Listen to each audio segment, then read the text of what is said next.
Innocent ഓർമ്മയായിട്ട് March 26-ന് 1 വർഷം.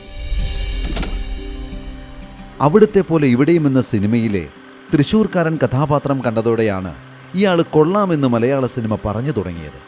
Gandhinagar second സ്ട്രീറ്റിലെ police കഥാപാത്രം കണ്ട് പ്രേക്ഷകർ കൈയടിച്ചതോടെ ഇന്നസെൻറ്റിൻ്റെ കരിയർ ഗ്രാഫ് കുതിച്ചുയർന്നു. പൊന്മുട്ടയിടുന്ന താറാവിലെ പണിക്കർ എന്ന കഥാപാത്രം ഇന്നസെൻറ്റിനെ മലയാള സിനിമയുടെ അവിഭാജ്യ ഘടകങ്ങളിലൊന്നായി മാറ്റി. റാംജുറ സ്പീക്കിംഗ് ഗംഭീര ഹിറ്റായതോടെ ഇന്നസെൻറ്റ് സ്റ്റാർ പദവിയിലേക്ക് ഉയർന്നു. ദേവാസുരത്തിലെ പ്രകടനത്തിലൂടെ പ്രേക്ഷകരെ വിസ്മയിപ്പിക്കുന്ന പ്രകടനം ഇന്നസെൻറ്റ് കാഴ്ചവെച്ചു. പിന്നീട് അങ്ങോട്ട് നർമ്മ കഥാപാത്രങ്ങൾ മാത്രമല്ല, ക്യാരക്ടർ വേഷങ്ങളും വില്ലൻ വേഷങ്ങളും വരെ ഗംഭീരമാക്കി ഇന്നസെൻറ്റ് മലയാള സിനിമയിൽ നിറഞ്ഞു നിന്നു. സിനിമയിൽ മാത്രമല്ല, പൊതുവേദികളിലും ഹാസ്യാത്മകമായ കാര്യങ്ങൾ അവതരിപ്പിക്കുവാൻ ഒരു പ്രത്യേക മിടുക്ക് തന്നെ ഇന്നസെൻറ്റിനുണ്ടായിരുന്നു. ഇംഗ്ലീഷ് ഭാഷയിൽ ഇന്നസെൻ്റ് എന്നാൽ നിഷ്കളങ്കൻ എന്നാണ് അർത്ഥം.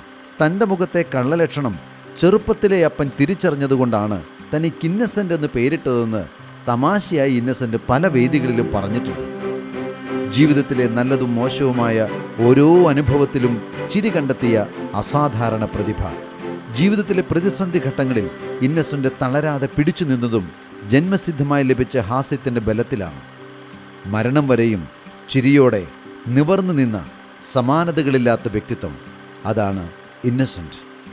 മലയാളം ഉള്ളിടത്തോളം ഇന്നച്ചൻ ചിരികളും ഈ ഭൂമിയിൽ തന്നെ ഉണ്ടാകും.